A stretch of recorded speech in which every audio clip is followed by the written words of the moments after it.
We're going on the record in 2025 CR 000451, State versus Lesley Oanion. Could I have parties announced? That's Dwight Chumley for Miss O'Banion. Yes. All right. You entered a plea of no contest on May 12th of 2025. According to your plea bargain agreement. May I give you this, ma'am? Okay, pause right here. When you hear plea bargain agreement, that does not mean the judge is locked in like it's a signed contract on Amazon Prime. A plea deal is an agreement between the defense and the prosecution, but the judge still has the final say. And you can already feel it. She thinks she signed up for one thing, but the courtroom reality might be very different. To what point, why are you giving me that? It's my word. It's your what? You, ma'am. It's for the judge. Thank you. No, what is it for? That's what I'm trying to. That I did. All right, so here's the thing. You've entered a plea. Unless that's a motion to withdraw your plea, it's not appropriate at this time, okay? All right. It kind of is. But Well, I mean, I would just like to, I did the work. Your Honor, it's a writ of habeas corpus. It's a writ and motion to reduce state jail felony to misdemeanor. All right, so the state jail felony is And not writ of being, habeas corpus. all right, the state jail felony is not being reduced to a misdemeanor. All right? Okay. Well, No, I you know, appreciate because it. he's No. not really doing a job. No. He's actually doing an excellent job for you. I don't agree, but okay. Well, I mean, And that's what I got. So that's what I got to deal with. So I signed up well, probation. no. Here's the thing, what I'm telling you, and this is what I want I you just to would like to hear. go home I want you to hear, on probation, and that's what I signed for Monday, right, Miss Boyd, Miss Lesley Oanion? I signed for 3 years deferred. Mhm. So I did my cap of balance inside, so I'd like to be released to have probation, ma'am. Thank you. all right, so let me just tell you right now, that's not what you signed up for. What you signed up for is there was a plea bargain that was entered into. And guess what happens with plea bargain agreements? I'm the person who sets conditions. And I'm sure your attorney told you. And there it is. This is the power dynamic moment. The judge is reminding her, politely but firmly, that probation isn't a vending machine. You don't insert a plea and automatically get freedom. Judges control sentencing conditions, especially in deferred adjudication cases. The courtroom just shifted from confusion to authority. That. So whether or not you're released today, it's really up to me. So that's where we are. Yes, ma'am. Thank you. I don't know why people continue to think that everybody I don't know can. why I Here's thought the thing. probation's outside the jail, and All it right, is. so then what I'll do, if you're going to continue, No, ma'am. if you want to continue to talk over me, then you can do so. No, ma'am, But you're I going don't to be wanna. talking, So I'm but sorry. Please you forgive are me. going to be talking over me and talking by yourself. And what I will do is I'll just set this for another day. So I'll quiet. what I'm telling you is I do not understand why everybody thinks that they can be an attorney without a license. If everybody could be an attorney, then guess what? We would not have gone to school for it. So, God bless you, ma'am. Mr. Thank you. Chumley, thank you for your patience. Thank you, sir, and thank you, ma'am. All right, so this is Miss what, Judge Stephanie Boyd, please forgive me, and I'm sorry. I'm just miss my family very much.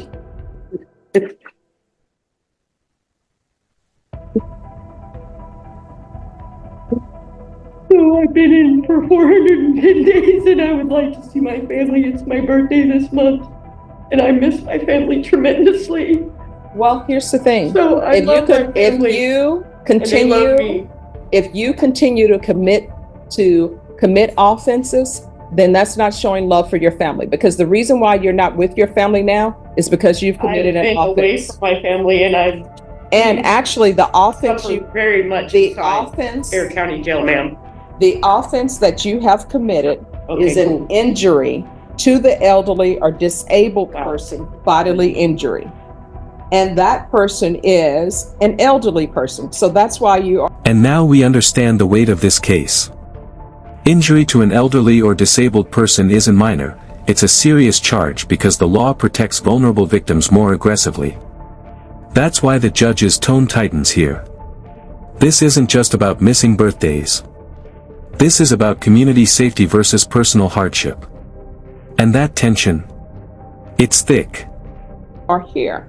And what I can tell you is, if I follow this agreement, you are not going back to that location. You're not going to be allowed to be around any of those persons. Do you understand? Maybe she understands, maybe she doesn't.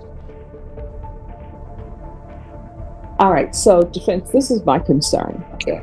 My concern, have you all both read the MIC evaluation? I have PTSD. This is my concern in here. In my concern, she says she doesn't have any mental illness diagnosis, demanded that those be taken off the records, and that she will not be taking medications once she's released. I have PTSD trauma. I do have that, ma'am. I do not have bipolar. So that seems to be a problem. It's outdated information from when I was 28 years old. I'm 48. I'm going to be 49 this year. So that's very old medical stuff that's out of date, ma'am. All right. I'm sorry for that, but that is actually true. I have PTSD. I have anxiety. I have trauma. That's what I do. Diagnosed. All right. Probation. Thank you. How are we going to handle this? She's saying that once she's released, she's no longer going to take her medications. I actually am. Any... So I have insurance. I'm going to see my doctor. That's what I told the lady on the Taco Bell, ma'am. So I'd like to finish that. And I'm sorry she didn't put that in there. There's miscommunication happening, and it's really important to me, ma'am. Mm-hmm. I have insurance, and I take very good care of my health. I actually have therapy set up for me already for when I'm released. I did that inside jail for the Rape Crisis Center. That's free therapy for me that I need. And I'm also going to go see my doctor and get on medication when I'm released. I take regular meds for myself, and I take very good care of my health. I have health insurance. I'm on disability. So I plan on following up with my doctor I see currently in the Quarry Market. I have a doctor already. I have a pharmacy at Walgreens. So that is not actually true. I'm saying I have to follow up with my doctors on the outside where I take care of my health. And all right, so my mental probation health is important to me. How are we going to address this issue? How do you suggest we address it? I'm going to be taking meds. I will be complying with that. So that is not true, ma'am. And I'm sorry she wrote that. So I wanted to clarify. Please forgive me, but that is important. Thank you for your clarification. Yeah. Probation, how are we going to handle this? I will be taking my meds. So Judge, I need to get them adjusted. Thank you. With the Judge, proper physician. Mine. We can Take meds. get an authorization to obtain records to ensure that she is Walgreens, actually going Lincoln to. Heights. All right, just one second. So let me ask you something. Ms. Oanion, Yes. it appears as though maybe you're not medically They compliant have out of with date. your medications. The reason why I say that is because you're not able to control yourself at all. You're speaking over everyone who is talking. I've asked probation a question. You keep interrupting her. So, This is a critical judicial observation. When a defendant can't stop interrupting in court, judges sometimes interpret that as instability or lack of impulse control. Fair or not, courtroom behavior influences sentencing decisions.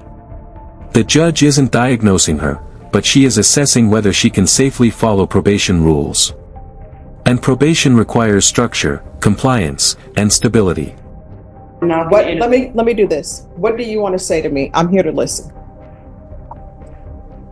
Ma'am, what's happened since I've been incarcerated is they have out-of-date information. So me trying to update somebody that has old information, like I said, on me when I was 28 years old, is so out of date. It is. I'm 48 years old, ma'am. So I've changed my life. I went to prison in Plain State 10 years ago, and I changed my life, and that does matter. Okay? So I live a very good and healthy life for myself. I take care of myself, and I support my own self. I'm a single woman. I live alone. I have a pet. And that's what I do. I support myself. I don't rely on a man. I take care of myself. And I've lived that way for a long time. I'm very strong, independent woman. That's the way my mom raised me. So I'm blessed to have that. You know, I pay my bills, and I always have a pet because I have trauma. I've groomed animals. I'm retired. And so I always have a fur baby, you know. I gave up my son for adoption, and, you know, this was something I forgave my stepdad. I didn't report it. And I felt sorry for him. He's an older man. So it's my fault for that. There is issues there. He is crazy, and I just didn't feel right about doing something against my family. So it's okay if they say I did something to him, and that's fine. So I apologize, but this is what really matters to me. Is I love my family and I miss my family very much. My brother has my car waiting for me. They do not want to have any contact with you according to the police report. So That's fine. I'm not going to allow you to have I've contact talked to with my brother inside jail, All right. and that's my brother. I have other family members, man, and he's married. Okay. So that's not my mama. Okay. And that I can still talk to my mother. That's my mom. She's married to my stepdad. I'm gonna not talk to my stepdad. That's the person, Danny. Okay, so that's one individual. So I'd like to clarify that. I'm not gonna already get in trouble when I'm not even released out and I have families. There is toxic issues there. So that is a problem with that man. He has issues. So I will not be seeing my stepdad, period. I can see my mom on my own. She can come to my apartment and that kind of thing. Same with my brother, and his wife and kids, the same applies. I'm not gonna be seeing my stepdad. I've already decided that myself personally. So I'm a strong woman, you know, but I love my other family. I'm not gonna not see them. They love me.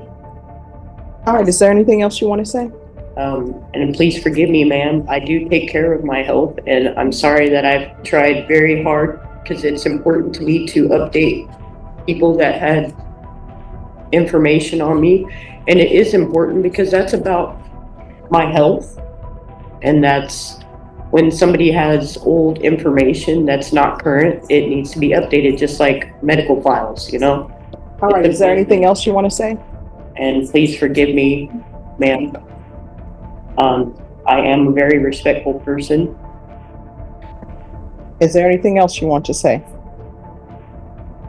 I'm sorry for talking, ma'am, but Oh, no, you can talk. I'm giving you time to talk right now. Is there anything else you want to say? you can call me crazy and say that, but I Oh, do no, love my no, family. I will I'm a not- very strong I woman. will not call you crazy. Is there anything else You you want can. to say? That's fine. I'm used Well, to I people will calling tell me you that. this. I refuse to call you that. Thank you. I don't like the stigma. All right. So is there anything else that you No, want to say to me? no, ma'am. And I think you're a very awesome judge. You're doing a great job. And you are. And thank you for helping me. All right. Probation. Thank you. You're welcome. Probation. Yes, Judge. How are we going to handle the fact that in the MIC evaluation, they're saying that she's not going to take her medications? What do you So I suggest? am. All right. So here's the thing. I'm giving you time to speak. Yes. I did not interrupt you. I let you talk for as long as you want to talk. So now it's someone else's turn to talk. So do not interrupt them. And I want you to hear me clearly and internalize what I'm saying. If you interrupt them, what's going to end up happening is I'm going to send you back to jail. We are not going to hear this, and I will bring you back on Monday. Do you understand? All right. Probation. How do you suggest we handle this? Judge, I think we should probably get an authorization of release so that we can be in contact with the individuals that are taking or prescribing medication, her doctors. We can do a referral for Center for Healthcare Services. I believe the MIC evaluation indicates that she is not eligible for DDRF. Yes. However, she is eligible for the MIC caseload, I believe. And we could put her on the MIC caseload. Okay.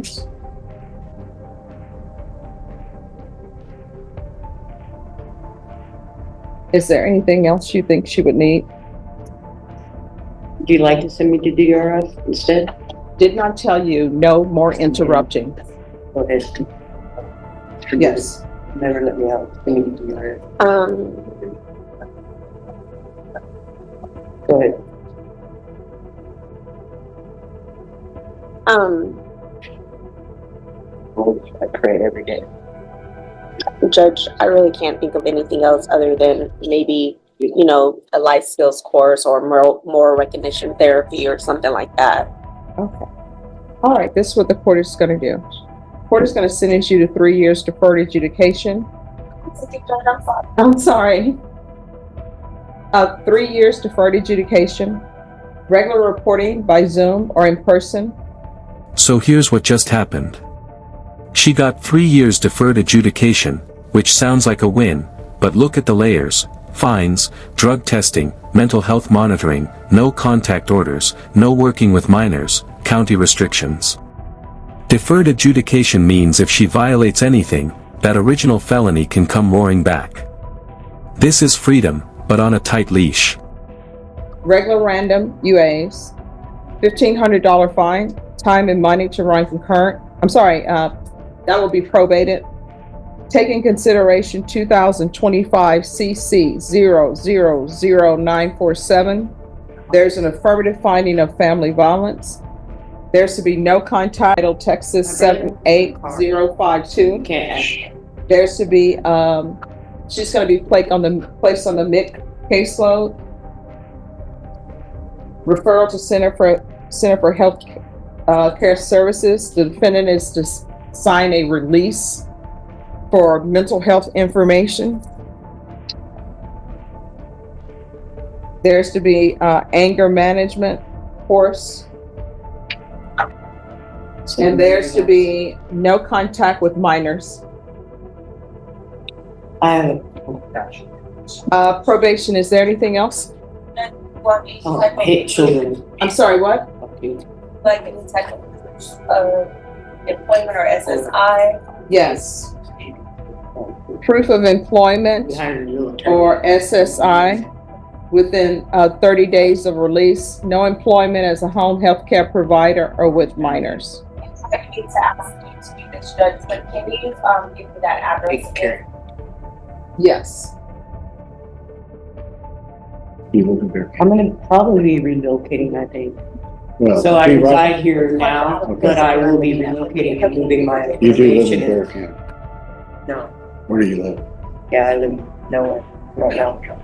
All right, so I haven't decided I'm going to be leaving, so I'll relocate. you're to remain in Bear County until the court approves you to leave Bear County. Cool. If I'll you be leave- hiring a realtor. If you leave Bear County, what will end up happening is a warrant will be issued for your arrest. I can relocate with All someone right. to another city. Probation, is there anything else? No, Judge. Did you review the document entitled Trial Court Certification of Defendant's Rights to Appeal with your attorney? Did you understand it and sign it? Yes. All right, counsel, did you review the trial court certification with her? Yes. And did you explain it to her? Yes. And did she place her signature on the document? Yes. All right, because this is plea bargain agreement, because I followed your plea bargain agreement, and because you waive your right to appeal, you do not have the court's permission to appeal. Because this is an affirmative finding of family violence, you're not allowed to own or possess any weapons or ammunition. If you have a question over what a weapon or ammunition is, you'll need to speak to an attorney.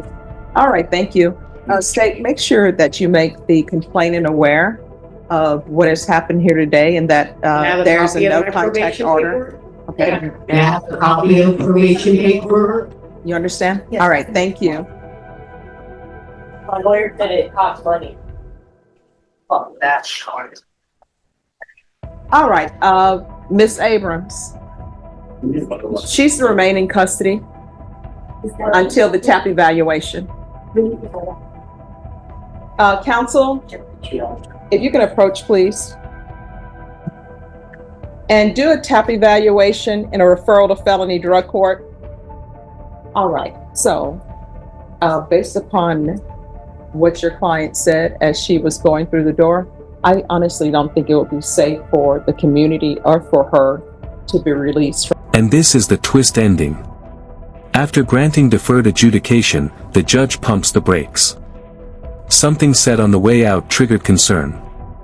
Instead of immediate release, she orders a TAP evaluation and potential referral to felony drug court or mental health court. That tells you this judge isn't just sentencing, she's risk assessing in real time. The courtroom door moment. It changed everything. from jail now. So we're going to do a TAP evaluation while she's in custody. Okay. Do a referral to felony drug court. Yeah. Felony drug court can potentially address any mental health I issues. think that's wise. And also, if you want, we can also do a referral to the mental health court, which is across Yeah. the way, and state if you have no objections, if they decide to accept her, because they'll only accept them if they're not on probation. Right. If they decide to accept her and you're in agreement with it, we can do a motion for a new trial and I'll grant Okay. it so that she can be there. And I would like to say, just some, Your Honor, I did have her psychologically evaluated. She was found competent. Mhm. And then these things are fluid, and I understand that, but she's never not understood what's going on. She has ideas of what she wants to see happen, but Mhm. I think she needs help, obviously. She needs mental health. So, And there's already a trespass order, a no trespass order in place with her family. I don't know if she understands that or Right. not, but thank you, Judge. Appreciate My your main help. concern while we're here is that if we move her across to the women's health court, my understanding that that's out of custody instead of in custody. well, not necessarily. They'll see what is appropriate for her. So if they decide that there's some sort of mental health treatment that she needs to do inpatient, they'll do that. That's what I prefer. I just wanted her to be like mentally clear to rejoin the community, I guess you could say, because I think she's safe enough to rejoin the community. Yes. Thank you, Judge. And be excused? Yes. All right, Thank appreciate you. Oh, and probation. Yes, Once the evaluation for felony drug court and TAP evaluation is done, she's not to be released. Just have her brought back here. okay. All right. Thank you. Cheers.